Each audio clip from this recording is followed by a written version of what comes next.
कभी कभी एक लहर चलती है जिसमें सब बह जाते हैं।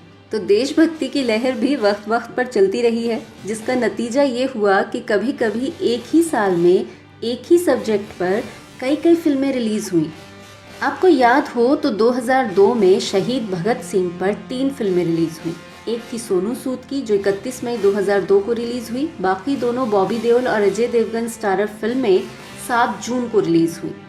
पता नहीं उस साल क्या कमर्शियल वैल्यू थी जो 3 फिल्म मेकर्स ने एक ही सब्जेक्ट पर फिल्म बना डाली। बहरहाल इन फिल्मों के बारे में नई पीढ़ी शायद जानती हो, मगर शहीद नाम से 2 फिल्में इनसे काफ़ी पहले बनी थीं जो बेहद कामयाब भी रहीं।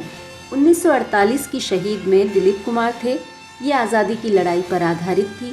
मगर 1965 की शहीद जिसमें मनोज कुमार ने अभिनय किया था, वो शहीद भगत सिंह के जीवन पर बनी सबसे कामयाब फिल्म मानी जाती है।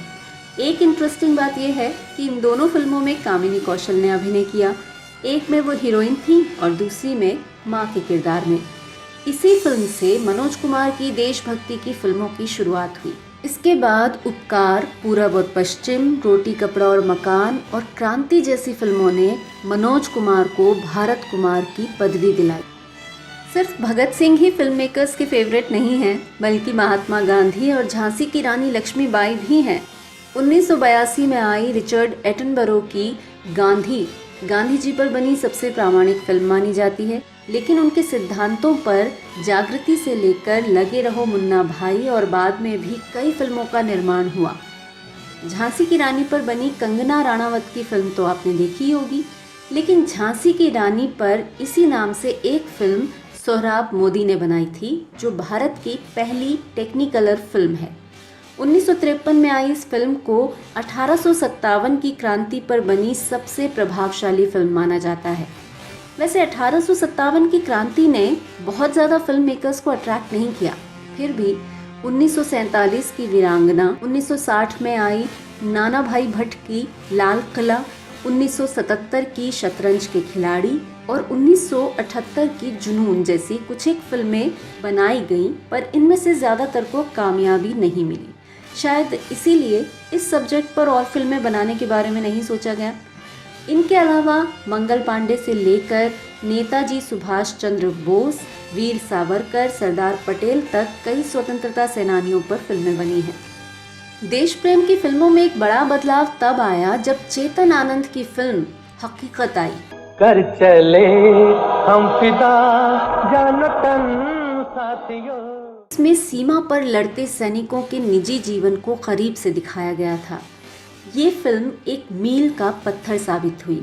इस फिल्म ने वॉर फिल्मों के लिए रास्ता बनाया और एक नया ट्रेंड सेट किया।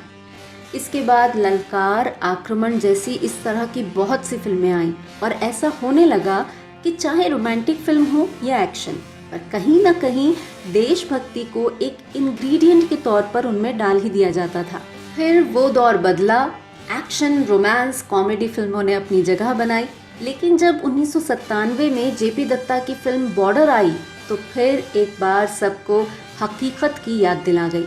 और फिर तो LOC कारगिल, पलटन, लक्ष्य, टैंगो चार्ली जैसी कई फिल्में आई। लेकिन सदी बदलने के साथ ही साथ फिल्मों में देशभक्ति का फ्लेवर भी बदला। इस दौरान पार्टीशन पर कई फिल्में बनी, जिनमें गदर एक प्रेम कथा ने फिल्मी मसालों के साथ सफलता के सारे रिकॉर्ड तोड़ दिए। वहीं असलियत के काफ़ी करीब रही पिंजर को समीक्षकों की सराहना और अवार्ड्स तो मिले, मगर कामयाबी नहीं। इसके बाद की फिल्में या तो आतंकवाद के इर्द गिर्द घूमती रहीं या उनमें राजनीति के दांवपेच दिखने लगे। पुलिस या स्पेशल एजेंट्स पर बनी कई फिल्में भी बहुत कामयाब हुई, जैसे हीरो, 16 दिसंबर, सिंघम, एक था टाइगर, नाम शबाना। लेकिन रंग दे बसंती जैसी एक बिल्कुल अलग फ्लेवर की फिल्म भी आई और स्वदेश चक दे इंडिया ने देशभक्ति का एक अलग पहलू सामने रखा। 2018 की राजी और 2019 में उरी, द सर्जिकल स्ट्राइक जैसी फिल्मों ने सभी का दिल जीता। देश उस देश में रहने वालों से बनता है और अपने घर की तरह अपना देश भी सबको प्यारा होता है। इसीलिए देश जिस तरह के हालात से गुजरा, जिस तरह की समस्याएं उसके सामने आई, फिल्मों में बिना किसी लाग लपेट के वो सब दिखाया गया। अभी देश की सबसे बड़ी समस्या है कोरोना। देश की क्या, ये तो दुनिया की ही समस्या है, लेकिन हम अगर देश की ही बात करें तो हम सबका फ़र्ज़ है कि हम इसके संक्रमण को फैलने से रोकें। इसीलिए जब तक संभव हो घर में रहें, बाहर जाएं तो मास्क, ग्लव्स का इस्तेमाल करें, हाथ धोते रहें, सुरक्षित रहें, क्योंकि इसी तरह संक्रमण को फैलने से रोका जा सकता है।